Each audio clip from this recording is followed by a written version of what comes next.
Did you know over 18 million people listen to The Ramsey Show every week? A lot of those people listen on one of our 600 plus radio stations across the country. To find a station near you, go to RamseySolutions.com/show. Thanks, John. Ramsey Show ending. After show beginning. Alright. Put my links in the chat and we'll get going here.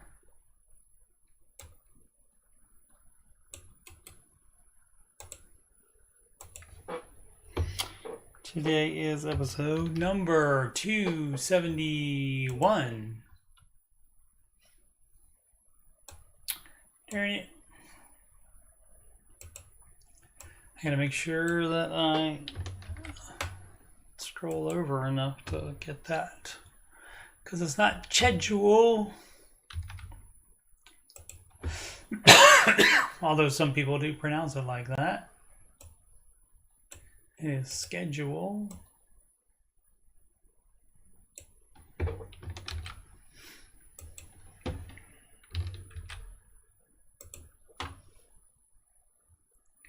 Alrighty, so that is all the links. More about those in a moment. And get a little agua. Just water in the Diet Coke bottle today. All right. Let's sing a song. What up, Sid?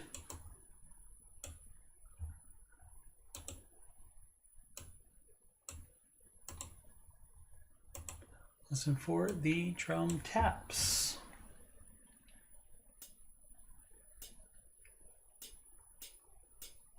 Like all plans, it starts with step one. $1,000 emergency fund.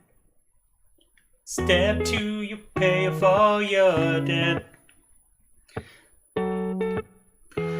Don't do that yet. So pay off your consumer debt.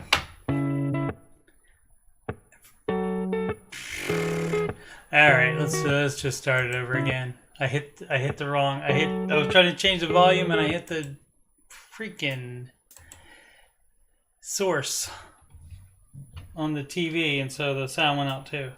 Not for you guys. And didn't have it up loud enough. Here we go. Loud enough. Like all plans, it starts with step one. $1,000 emergency fund. Step two, you pay off all your debt. Except mortgage, we don't do that yet. So pay off your consumer debt. Every one of the charges, from smallest to largest. Baby step three is next. Full emergency fund of expenses. You stay gazelle intensive. His name is Dave Ramsey, and this is his plan. And I hope to meet him. I admire the man. I've messed up in my life, but these steps have made it right. That's why I go, that's why I go, that's why I host this after show. If you don't like the way it's working out, you should do the baby steps. And if you want to have financial peace, then you should do Dave's baby steps. Step 4 is when you can take a breath. Go less gazelle and invest. Step 5 is to save for your kids. No student loans and all for college. 6 is to pay off your home. Step 7, build your wealth and don't keep it all yourself. And you've lived like nobody else. And now you get to live large, and now you get to give large. His name is Dave Ramsey, and this is his plan. And I hope to meet him. I admire the man. I've messed up in my life, but these steps have made it right. That's why I go, that's why I go, and why I host this YouTube show. If you don't like the way it's working out, you should do the baby steps. And if you want to have financial peace, you should do Dave's baby steps. Trumpet, take it home.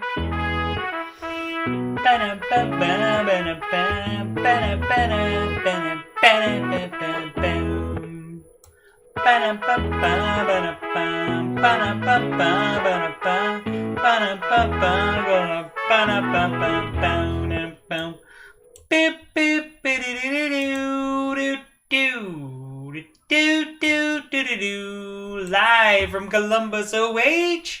It's the Ramsey Show Aftershow show. Here we talk about the Ramsey Show YouTube chat, and the people in it, and all things financial and whatever else I want to talk about. I'm your host, Coach Steve Money. I'm a certified Ramsey Solutions financial coach, and you can schedule a free consultation assessment with me at calendly.com/Coach Steve Money. Links at the top of the chat and in the video description below. You could email me about anything, CoachSteveMoney@gmail.com. You can also reach me on Instagram. Add me on the ground. That's Coach Steve Money, no spaces. If you'd like to donate to the channel so I can make it better, that's paypal.me/Coach Steve Money. Alrighty. Replay today on the Ramsey Show, since the cast is over at the Vegas for their Building Wealth event. And you can watch the previous Building Wealth event on all the Ramsey YouTube channels. There's a link to it. And that one was back in January. And was in Franklin or Nashville. It was somewhere nearby there, where their headquarters is. And the hosts today on the replay were Dave Ramsey and friend of the After Show,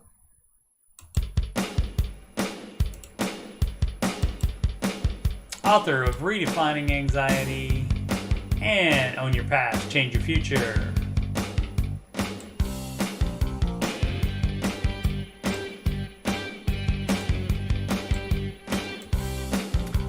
oh, we call him Dr. D, as you can see. But his parents named him John Deloney. Oh, he's got 2 PhDs, 2 more than me. Plus, he's got some other certs. John Deloney, never gonna stop. Gives advice, such a brilliant mind. He always sorts it out. Has the clout of the healing kind. John, woo! John Deloney. Oh, he takes a call and then twirls his pen, and he saves the day again. John Deloney. Ooh, this dude has got some rage. Season of change is what you're going through, says John Deloney. Never gonna stop. Gives advice, such a brilliant mind. He always sorts it out. Has the clout of the healing kind. John, woo! John Deloney. John Deloney. Water break.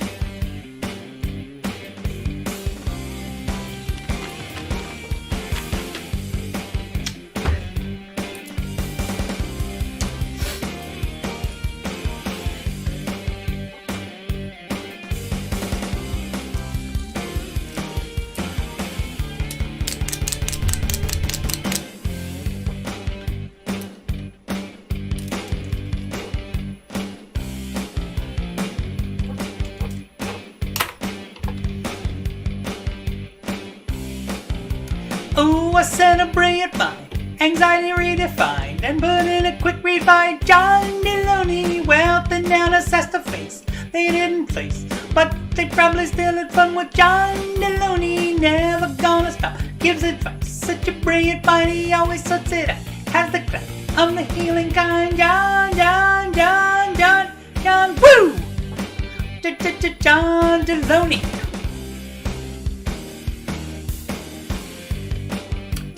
John Deloney. John Deloney. John Deloney. John Deloney. All right. Market report. This deserves a second one of those. All right. Big downs today instead of big ups. Big downs. As you can see, NASDAQ down almost 5% today.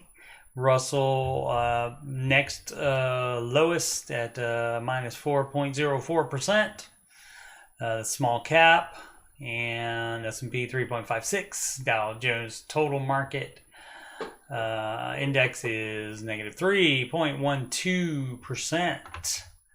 And let's take a look at the futures. More droppage. Let's see. Refresh. Yeah.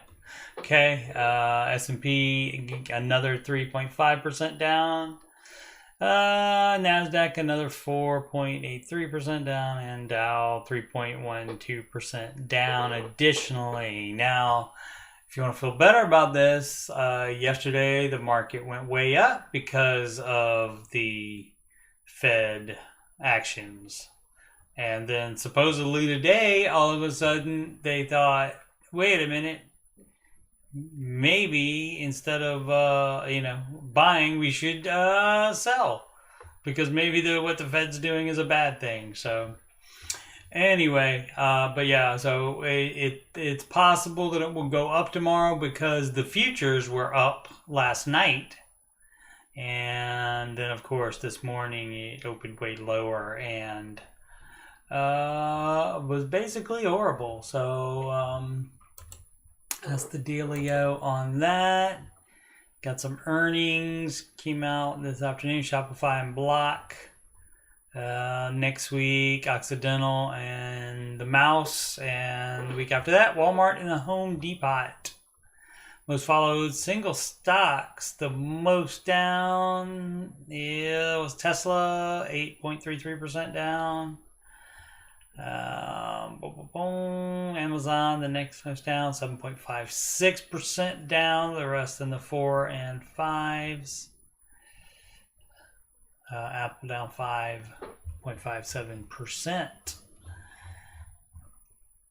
Let's see what else we got to do. See what the rest of the planet is like. Mostly down in Europe. Mostly up in Asia. US dollar up on the euro, up on the yen, up on the British pound, love, up on the Canadian dollar, sorry, and up against the Australian dollar, mate. And it holds true again. The market down, and that means the dollar is up most times, mostly. Crypto, again, bad day. Cardano giving back that 12 that it was up yesterday. I know a guy that owns some of that. Yeah, so that's all we need from that. Wrapping up, Dow plunges more than 1,000 points amid fears over higher interest rates. They were fine with it yesterday for some reason. I don't know. Fed Chair Jerome Powell helped reassure investors Wednesday afternoon. Does not appear. Oh, that was Wednesday afternoon. Today's Thursday. Saying the future rate hikes larger than 50 basis points are not something the Fed is actively considering. So, yeah, leading to a bullish surge in markets. The major indexes or indices all grew by around 3%. S&P and Dow had the best days in nearly 2 years. That's 2 años. Right, the 50 basis points, that means 0.5%. So in March, they did a 0.25, 0.25% rate hike. And yesterday they did today it was a 50%. Whenever it went into action. But they've been talking about that for forever, So it shouldn't have been a big surprise that that was happening. Let's see, what does I say? Yep, half point. Let's see when that happened. Not that it really matters. Like nothing really mattered. May 4th, so that was yesterday. Oh yeah, yesterday, May 4th be with you. Today is Revenge of the 5th. Welcome to it. Let's see what else we have here. This from Fox Business. Senator Warren, Elizabeth Warren, calls out fidelity over... Oh, I thought that was video was gonna start up. It fooled me. Calls out Fidelity over its Bitcoin 401k push. The Massachusetts lawmaker says investing in cryptocurrencies is a risky and speculative gamble, and she will be that is like the probably one of the only things that she and Dave Ramsey agree on completely. So I just thought that was interesting because of that fact. That can't be right, can it? Because I just reloaded.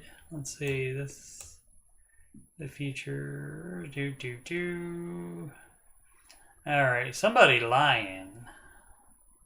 Somebody lying here. Let's see. Let's go back. Features, view. Yeah, somebody lying. Let's see if we can get a third opinion, right? That's what you do. If you get two different sources, then the next thing you Google is, let's see, index futures.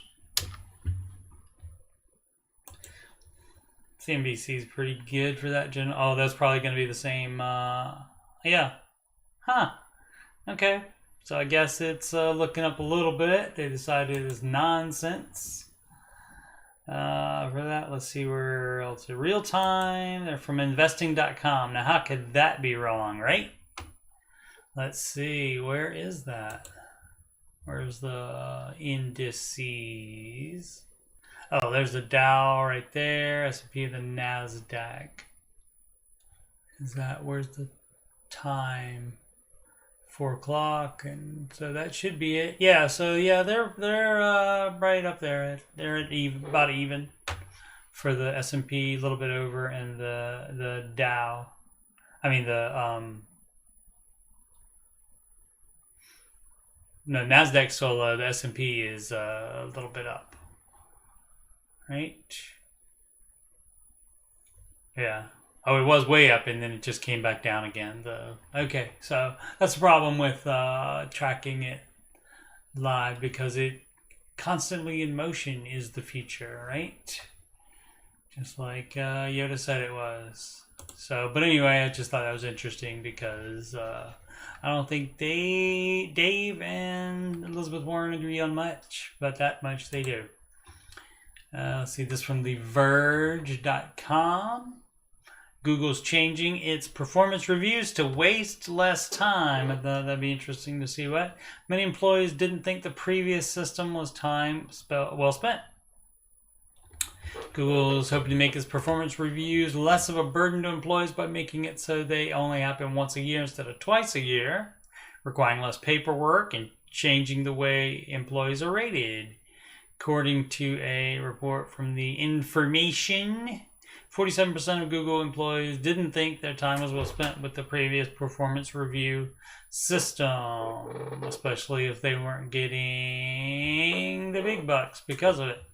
It's often hard to point to how internal changes can affect end users, but Google as a company has a reputation for either pulling the plug on products or letting them wither without getting proper attention. At some point, though, actual humans had to work on those projects. It's always possible that if the employees can focus on their actual jobs instead of having to worry every few months about proving they deserve a raise, we could see Google products getting more support they deserve. Yeah, maybe that might happen. Let's see. According to a public site, switching to its new system this month, it calls it GRAD, and it's got you gotta love the anagrams, which stand for Googler Reviews and Development. Fun. Page explains employees will still check in with their managers throughout the year to get feedback and plan career development, but that they'll only receive performance ratings once a year. Google says this new scale will reflect the fact that most Googlers deliver significant impact every day. So good. Let's see. Microsoft used to use a stacked ranking system where management had to design specific amounts of employees, had to designate specific amounts of employees as over and underperforming. Interesting. At the time, former employees said that it made their work feel like a competition instead of focusing on what would make the product best. They had to focus on what would make them look the best compared to the coworkers. All right. They will still do promotions twice a year, though, so you can get a promotion without the review. This from CNBC. Unretirement is becoming a thing. Hot new trend in the sizzling U.S. labor market. The level of workers who retired then came back a year later is running around 3.2%, just about where it was before the pandy. So, if it's been happening for 2-3 years, is that a hot new trend? I don't know. I don't know what that definition is. A thriving jobs market in which workers virtually have their pick on where to go, coupled with soaring inflation and the fading of pandy fears are contributing to the trend. Let's see. COVID pandy sent more than 8 million workers to the sidelines at one point, including many folks who decided it was the right time to retire as the workplace as they knew it faded out of sight. Thriving job market. Again, 3.2%, just what it was before the pandy, dipping to around 2% during the pandy's worst days. As you can see by that group there. And that looks very similar to the market. What the market did, except the market went more up here. Went way up here faster. Came way back faster. Okay, so unretirement trend is emblematic of what we're seeing in the labor market overall, which is seeing increasing labor force participation for a broad swath of workers. That's a word you don't hear much of, swath. Let's see, along with other factors, employers are ramping up incentives to fill 11.5 million job openings. There are about 5.6 million more vacancies than there are available workers, creating a strong power base for those looking for work, no matter the age. That is interesting. So you got 5.6 million more jobs available than there are available workers. I wonder what that number has been like through the years. I wonder if that's a common thing where there's more jobs always than available workers. That's interesting. Much higher cost of living than 2 years ago is factoring in. Yeah, absolutely, it is. Boom, boom, boom. 8.5% from a year ago prices. Yeah. Well, subbing was not something I aspired to do in retirement. It was always in the back of my mind. A teacher, substitute teaching job. Coming out of the retirement. And you were probably bored sitting watching game shows anyway, right? Am I right, dog? You might as well make some scratch. That's how I feel about it. No, thank you. Fox 8 News in Cleveland. Trying to get me to subscribe or something. Semi-local, the plans to bring 10 Bojangles restaurants to Northeast Ohio. I don't think they had been here before ever. There was a similar restaurant called TJ's, and that did shut down during the pandy and hasn't reopened. And they apparently aren't going to. So, Bojangles I think like what, fried chicken and like country stuff. Let's see what it says. It sure doesn't, but I believe that's the case. Like country eating fare, that kind of thing. All right, that's from Fox Business. Longtime Kroger employee fired after thwarting shoplifter files lawsuit against grocery chain. And this was not exactly what I thought it was. So it's a longtime Kroger employee, and she was fired after she thwarted the shoplifter, but the Kroger employee is the one that's filing the lawsuit, not the shoplifter, because the way this is written, again, Fox Business, give me a call about some, I can't even think of the word, so that's probably not going to happen now. Proofreading. Lawsuit against grocery chain. The former Kroger employee says the matter is devastating. And again, it says the futures. Let's see. There's a reload. Yep, Nasdaq futures up a little bit. S&P about the same, just slightly down. Whoa, all right. Let's see. Stayed up north woman who worked at Kroger store for more than 3 decades. That's a mighty long time. Filed a lawsuit against the grocery chain after her firing, which came after she thwarted a shoplifter attempting to steal a cart full of alcohol. She was working as a cashier at the store in Lincoln Park and noticed a man attempting to leave with a cart of alcohol. The lawsuit outlines that part of her job is theft prevention, and she approached the man asking him to provide a receipt for the liquor. The man did not present a receipt, so Bennett called for backup. She told this website or news station. Lawsuit states Bennett then put her great peril to herself and attempted to stop the man from pushing his cart out the store's doors. She brandished a standard carrying basket from the store to ensure that she was not attacked, injured, or otherwise harmed. Swung it at the basket. Told him, don't touch it. You're not getting this cart. So the man ultimately left the cart and ran off. Lawsuit states he was not taken into custody by police.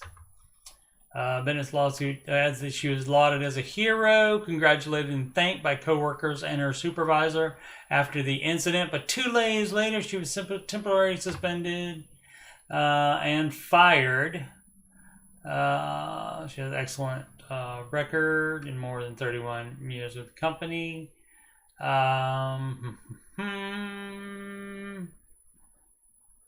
Let's see. Lawsuit argues that Kroger was truly utilizing the actions taken by Bennett as a mere pretext to getting rid of an old employee who they essentially wanted to simply discard. I don't know about that.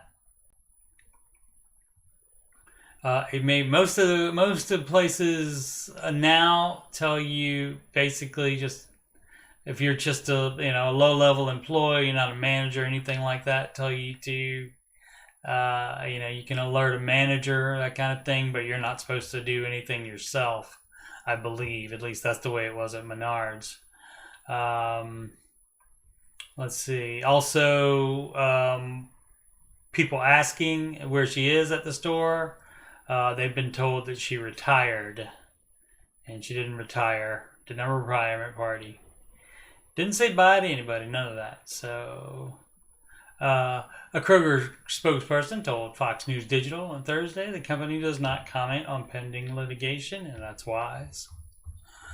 It is wise to do that. Alrighty. Let's see if it changed any, just a little bit. Now, a little bit more up on those bottom 2 ones. All right, time is it? 32. Let's see if there's any questions on the Dave Ramsey subreddit. Again, not run by Ramsey Solutions on Facebook. Go to the it's called the Ramsey Baby Steps. Yeah, Ramsey Baby Steps Community is what they're called on the Facebook, and Ramsey Solutions does run that. This is run by fans. Okay, no Ramsey Show discussion or Dave and Company discussion today. It was a replay today, so perhaps a different amount of people watching and paying attention. Let's see, under 10K, Baby Step 2, Flare from Tinderella. Interesting name. For the first time in my adult life, I owe less than 10K. I can't even tell you how exciting this is. The end is so close, I can smell it. Me too. I posted here to say that I'd paid off my car a while back. My balance then was 19.145K, 19K.145. $19,145, sorry. And today it's sitting at $9,400. I paid off nearly 10K since 30 January. We don't do that here in America, but all right. It's January 30th, but that's fine. I feel so good about that. I can't wait to hit Baby Step 3. Excellent. Excellent, Tinderella. Hope you get that glass ticker. Oh, glass slipper. Hey, look, it's Space Flamingo. He blocked me on the Ramsey Show chat as I suggested to him if he didn't like what I was typing. But then I told him both he and I were equally able to post whatever the mod would let us post on there. So let's see, math versus psychology. I'm having issues understanding the logic behind Dave's plan.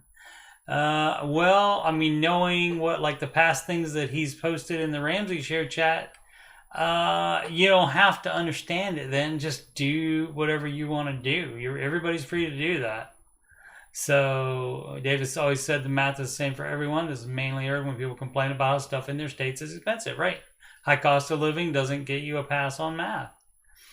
This just doesn't make sense when you consider the other rule. Pausing the 401k match when paying off debt, right? This mathematically means you're losing the opportunity to gain 100% return on your contributions. It's so that you get the debt paid off quicker, because even though you're doing that, you're still trying to fill a bucket with a hole in it if you don't pause your retirement while paying off debt. Also, the math, he just wants to argue. Also, the math, he's been told all this before. So it's not that he doesn't understand the reasoning, it's that he doesn't want to do that. He doesn't want that to be the answer. And so I don't know at that point why you don't just bounce from the show chat, bounce from the subreddit, even though there's a lot of people on the subreddit that comment on here that do disagree with him. So maybe he just wants some validation. Who knows? Additionally, math also doesn't make sense when he recommends mutual fund with high fees while also working right. And he's been told all this. Finally, even the snowball method rather than avalanche method. He's been told all this. Why? He's been told many times why. So it's not, are you missing something? Yeah, you just don't want that to be the answer. So why do you have to consider math on certain aspects of the baby steps? On the other steps, it doesn't matter, because behavior is part of the baby steps. Where the math comes in is when you're trying to live in a high cost of living area. Living in a high cost of living area is not part of the baby steps. That's not one of the steps. That was you being born there and staying there, or you moving to there. So, oh, look at that. Thread has been locked by the moderators. That's fun. How many? 72 comments. They thought that was enough, I guess. So, fun time. So, if Flamingo wanted to start something, He got some attention. So cool. Good for him. Alrighty. And I much prefer when trolls like this, and I do call them trolls because you going into the Ramsey Show chat and questioning every part of the program. I mean, it's not, I don't see anything there where he's saying, oh, I agree with this with Dave. And he said that in the chat some. So to make you feel empathy for him or her, but hasn't right in this he doesn't say he agrees with anything. So again, why bother? Why are you know? And I've told this person and several other people in the chat, you going in and saying, for example, that you use a credit card in the Ramsey Show chat is the same thing as going to an AA meeting and saying, "Oh, I'm responsible. I can handle a drink every now and then." And so that's just not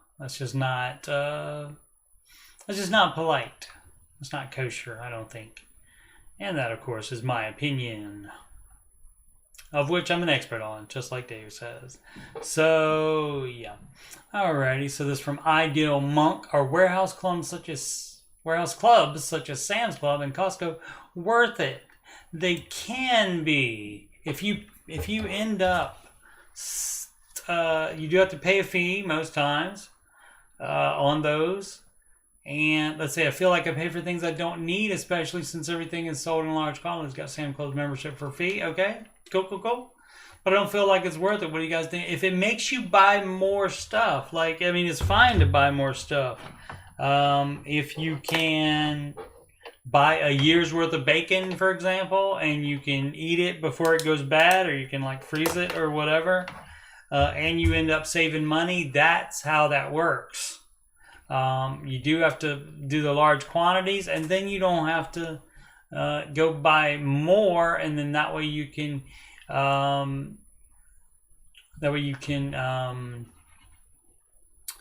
make it be worth it in the end by doing that, by buying in large quantities.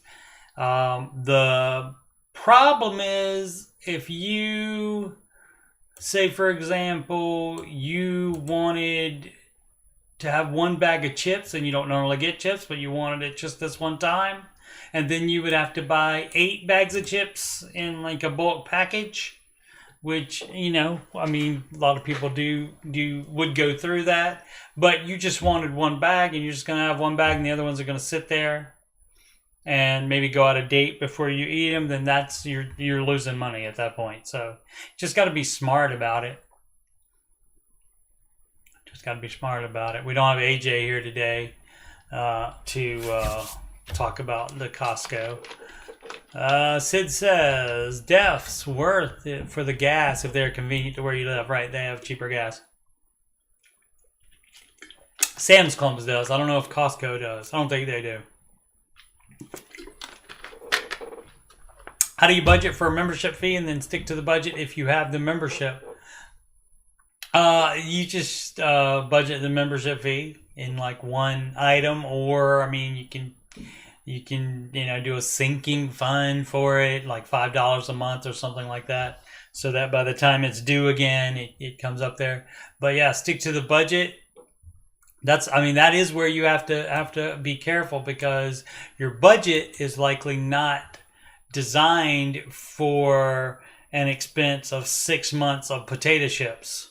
So your budget's not worth that. So basically, you're going to go over budget when you go to these places. If you have the budget set up like most people, it's like what you think you're going to use. So you would go over your amount when you go to there, and then you would spend less overall. And if you don't in subsequent months, you're not spending less, then it's not worth it to you because you're finding other stuff to buy anyway. So, yeah. Sid says Costco also has gas. Thank you, Sid Actuani.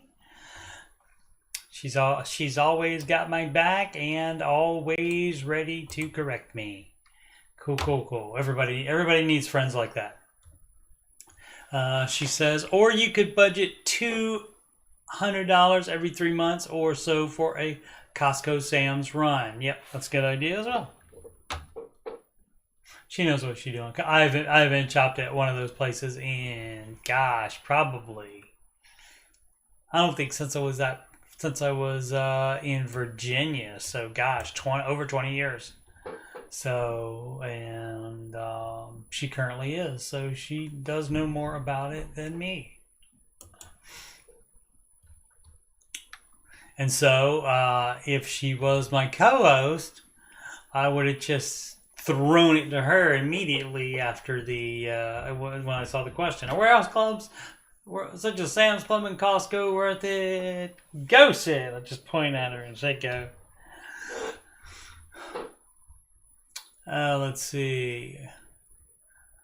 Why does everyone... They don't. Let's see. This is from Males Davis. Why does everyone that calls in want to be a mentor or career coach? What would Dave do flair for some reason? I feel like no matter their major background and qualification, the majority of people who call in for job advice want to be a coach. Now, if they're talking about who calls in to Ken's show, I don't know. Because I don't watch Ken's shows. I don't watch any of the other people's shows, just the Ramsey show. But the people that call in during the Ramsey show, I wouldn't say a majority of them do that. I would say some of them do, sure. And I mean, I would guess the same reason I wanted to be a coach. I want to help people. So, because of interest in the subject matter. B, know a lot about the subject matter already before receiving training. And then C, helping people. So there goes Matt Daniels with the copy and paste of the day. That applies to nobody really. Californians in the past. It's not the past anymore, so if they're not doing it now, you know, I mean, it doesn't really matter. It doesn't really explain it either. Removing a 30-day late doesn't explain how that happens or anything like that.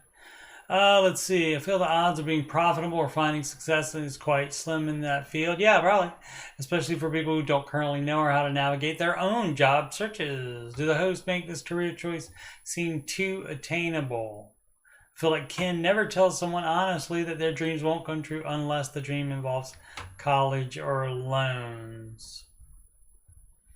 He doesn't say if their dream involves college, he doesn't tell them their dreams don't come true, does he? I don't think so. Definitely for loans, though. Yeah, first like and great show. Thanks, Matt Daniels. This isn't the what would Dave do thing. The Wade Flair. I mean, that shouldn't be there probably.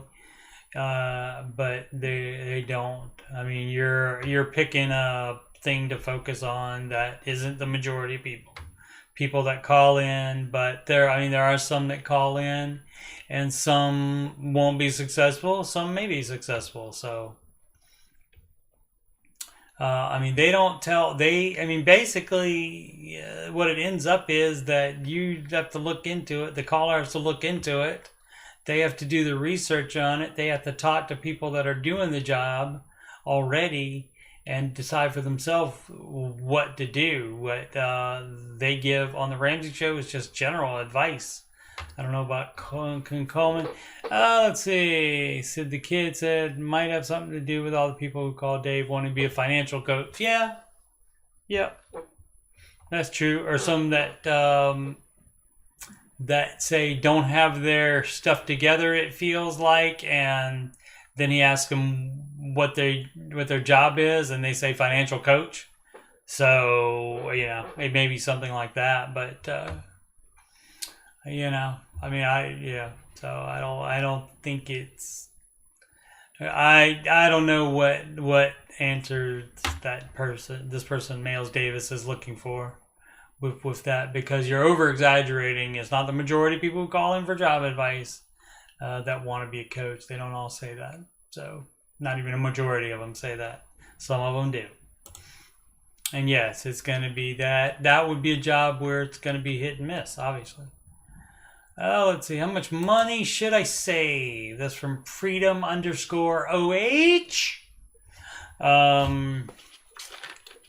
Still on step 2.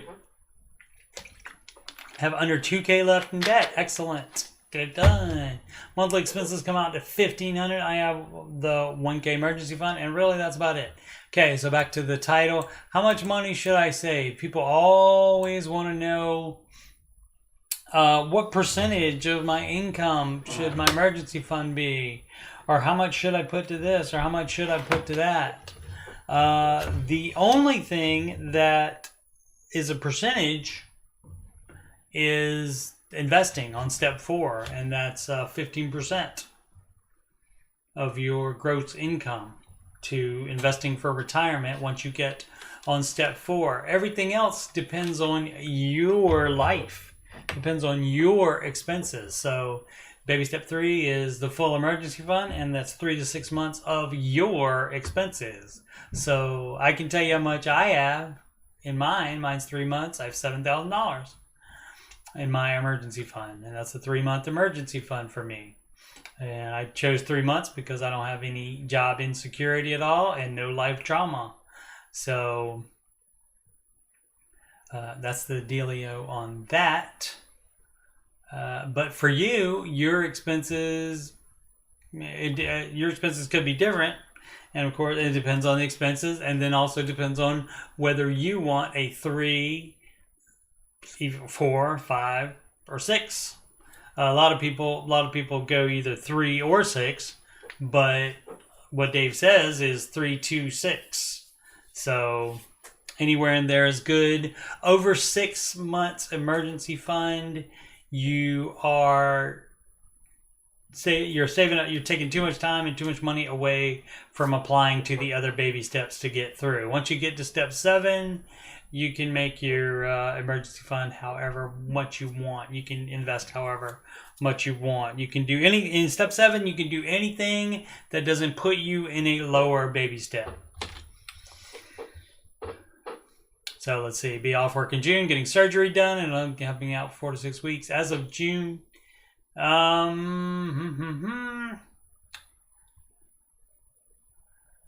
All expenses go. If you can pay off that, pay off. I would try to get that 2K left in debt. Try to get that paid off, and then just pile up all cash. Don't try to go forward in the baby steps, since it's so soon. That's next month. Get that paid off, and then basically after that, you're just piling up cash. Which you would do anyway to fill up your full emergency fund, and now you're going to do it because you're out of work for 4 to 6 weeks. All June, some of July. Plan between now and then is get as much overtime as possible. Excellent.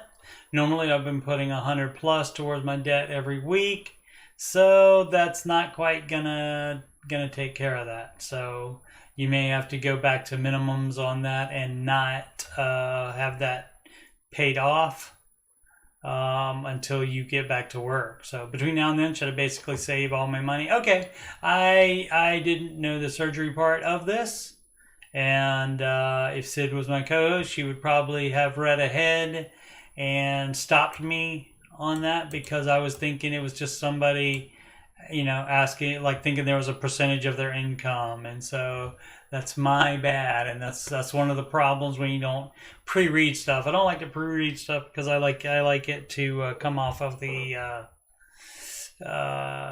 cuff, just off the top of my head. But when this happens, it doesn't do me any good, though. So, but anyway, that's basically what you're doing. You're pausing baby steps immediately, and just piling up cash. So let's see. Only playing the minimum mode on my debt, right? But I keep it even at 100. Okay, and then normally putting 100 plus. Anyway, okay, 100. It could be much more than 100, I guess. But anyway, keep paying under a week on the debt and save my overtime money for June. Yeah, only save 600 and use my as much as even though that doesn't count for July. Use your emergency fund when needed. If it's an emergency, but like right now, you're planning it, so plan not to have any expenses. Try not to have any expenses. Keep, don't try to spend any extra money at all. Live like a pauper until you get through this and get back to work. I know people will say short-term disability, but I'm not sure exactly how that works. It depends on if you have that, and if you have that, yeah. And I don't know that you can schedule a surgery, have a scheduled surgery, and then start getting short-term disability after that. I don't know that you can do that. Yep. Need to speak to supervisor about that. Yep, do that. You probably can't 100% count on that. Yeah. Meantime, what would you do? Yeah, you just save up, pay the minimums, and I would not keep it even at 100. You might need that $30. And then you wouldn't have to go into your emergency fund. So I would pay the minimums, just like it says when you pause the baby steps. All right. Let's see. Sid has a lot of comments here. So people buy into the process so much they want to teach others. Yep, that's true too. I think more than 6 months expenses is okay if that number is under $10,000. Okay, especially if you own a house. Sid says she can't read the text on phone; it's too blurry. Okay, fair enough. Fair enough. Do you have the? I'm doing 1080. I'm doing 1080, Sid. Do you have the resolution turned down? On there, you should be able to see this. I mean, I could try to kick it up. You try to make it bigger, but that's what she said. Yeah. I'll take a look at it and see what it look. But it's 1080, so yeah, it may just be because it's really small on your phone. On your phone. Have you ever been able to? Have you always had to do it on the computer? On a phone, Sid? Or I'm trying to remember if you ever did. You had a computer going in the early days, didn't you? From home, when you were working from home. Let's see. Going back to the other one. Coach, make a joke. Yeah. Let's see. Did that one. 1 day ago, debt snowball effect. Did we do this one? Careless medium 7477? Reading on it right now. Oh yeah, smallest to largest, right. In my head, I feel like paying off the largest loan first, which is the most expensive, right? And 80% behavior, 20% head knowledge is his plan. And so it's not always going to make math sense to you. So that's it. Alrighty, let's see what we have going on today. Lost a subscriber. I don't know if that was Dr. Swish or not. I did try to help him, but I guess he didn't like the kind of help I was trying to give. Let's see. Upcoming streams. Iffy on bonus old man video gaming tonight. If I do play, it'll either be... it would probably be Last of Us. Monday through Friday, 6 p.m. Eastern Time. This show, the Ramsey Show Aftershow show, and that's even if there's a replay, as was the case today of the Ramsey Show. Mondays, 8 p.m. Eastern Time, Tech Sport with Coach Steve Money. And in that, I do the exact same thing I just did on the Dave Ramsey subreddit. Except I use my 25 plus years of being a PC tech.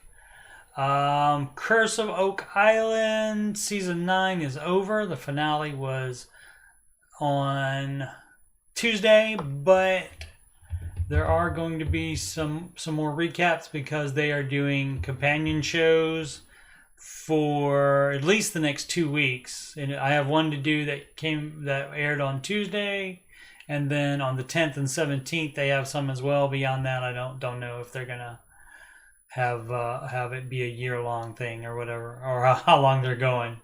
So, but the actual Curse of Oak Island show, see if they do what they've done before, season 10 will start in November, and they should by that time have a muon tomography scan of the entire island, which shows them what is in the ground as well, so they'll be able to actually see targets and know exactly where they are, instead of just trying to guess where to put a shaft down to try to get to something. Let's see. Wednesdays and Saturdays, 8 p.m. Eastern Time. Oh, the scheduled Old Man Video Games. Do bonus ones. Let's see. Tonight, maybe. I would set that at about a 50-50 chance on doing a bonus Old Man Video Gaming tonight. Alright. Do my plugs again. The links are at the top of the chat and in the video description below. And on the right side of my YouTube banner. More from Sid. You can get on computer occasionally, but usually just play it on phone so you can walk around with me as needed. So she can walk around with me. All right. Well, it's good to be in your pocket or wherever I am, in your hand or wherever I am. Thanks for taking me with you. All right. You can schedule a free financial coaching consultation with me because I am a certified Ramsey Solutions financial coach. And you click on the link right there. And it's on calendly.com, and you click where it said financial coaching on the landing page, and then it will give you a calendar in which you can select your date of your appointment. Let's say, oh no, let's do Friday, May 27th, and that's when the first 2 episodes of the Obi-Wan miniseries are on. I think they're calling it more like it's not. I mean, basically it's like TV because I think they're an hour long, but they're calling it some kind of a series event or something like that instead of like a TV show. You click on the time you want, and then Calendly will let me know when you would like that appointment, and I will email you back to let you know what information I need in order to accurately financially assess you. The P right here is the PayPal logo. That is for donations. PayPal.me/Coach Steve Money. And Instagram, I actually posted a reel on there yesterday. Just a short one showing my setup at work where I do the stream from most days. Not today because the internet was out. And boss said, go home. So I did. So that's Instagram is Instagram. If you're going on a computer, Instagram.com/Coach Steve Money. Or it's just at Coach Steve Money, no spaces in there. If you just want to add me, you can also email me about anything, even if it's a computer problem you have, but you don't email me, multiple times a day over and over again about a problem like Dr. Switch did, and wear out your welcome. CoachSteveMoney@gmail.com is that Gmail address, and I'd be more than happy to talk to you about the financial stuff, about coaching, about Oak Island, about video gaming, about computer stuff, about the songs that I've written about Ramsey stuff and Ramsey personalities. Alrighty, so that'll do it for today. Make smart financial decisions every day.